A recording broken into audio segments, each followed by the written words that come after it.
Hello everyone, நான் இந்த ஆசை மார்ட் பிராண்டில் நிறைய மசாலாஸ் வாங்கியிருக்கேன். பட் இந்த 2 மசாலாஸ் வந்து என்னோட ஃபேவரெட்டு. ரொம்ப நாளாக நான் உங்களுக்கு ஃபீட்பேக் அனுப்பணும்னு நினச்சிட்டே இருந்தேன். பட் இன்றைக்கி தான் எனக்கு கொஞ்சம் டைம் இருந்தது. இதில் என்னோட ரொம்ப ரொம்ப ரொம்ப ஃபேவரட் பார்த்தீங்கன்னா இந்த கல்யாண ரெசிபி தாங்க.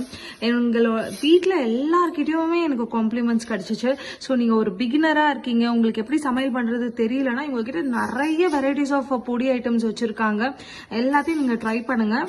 இப்போ நான் இந்த கல்யாண ரசப்பொடி யூஸ் பண்ணி எப்படி ரசம் வைக்கிறதுன்னு சொல்கிறேன். எல்லா இன்க்ரீடியன்ஸுமே போட்டு நம்ம யூஸ்வலாக நம்ம ரசம் வைக்கிற மாதிரி எல்லாத்தையும் லைக் புளி, தக்காளி, கருவேப்பிலை, கொத்தமல்லி, பூண்டு, மஞ்சத்தூள், மிளகாய் எல்லாத்தையும் போட்டு நல்லா கூட்டிட்டு இப்போ கொதி வர ஸ்டேஜில் இருக்குது. இந்த ஸ்டேஜில் நம்ம ரசப்பொடி ஆட் பண்ணி ஜஸ்ட் இன்னும் ஒரு கொதி விட்டு நம்ம இறக்கிடலாம். இருக்கும்போதே அவ்வளோ வாசனைங்க. கண்டிப்பாக நீங்கள் வாங்கி ட்ரை பண்ணி பாருங்கள். அப்போ தான் நான் சொல்கிறது உங்களுக்கு புரியும். உங்களுக்கும் கண்டிப்பாக இது பிடிக்கும்னு நினைக்கிறேன். அப்படியே அந்த ஒரு கல்யாணம் விருந்தில் செஞ்சால் எப்படி இருக்கும் அந்த ரசம், உங்களுக்கு அந்த ஃபீல் கண்டிப்பாக கொடுக்கும்.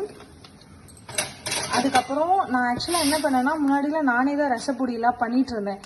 இவங்களோட ரசப்பொடி வாங்கி பண்ணதுலேருந்து எந்த விடவே குவாலிட்டியாக இருந்துச்சு, எந்த விட டேஸ்டியாக இருந்துச்சு, என்னை விடவும் ரொம்ப அஃபோர்டபுளாக இருந்தது. ஸோ இவங்ககிட்டே இப்போ நான் வாங்கிட்டேன். என்னோட ஃபுல் ஃபேமிலி வந்து பார்த்தீங்கன்னா இந்த ரசத்தை வந்து ஃபுல்லாகவே காலி பண்ணிடுவாங்க. ஸோ இதே மாதிரி இவங்களோட ஃபேவரட்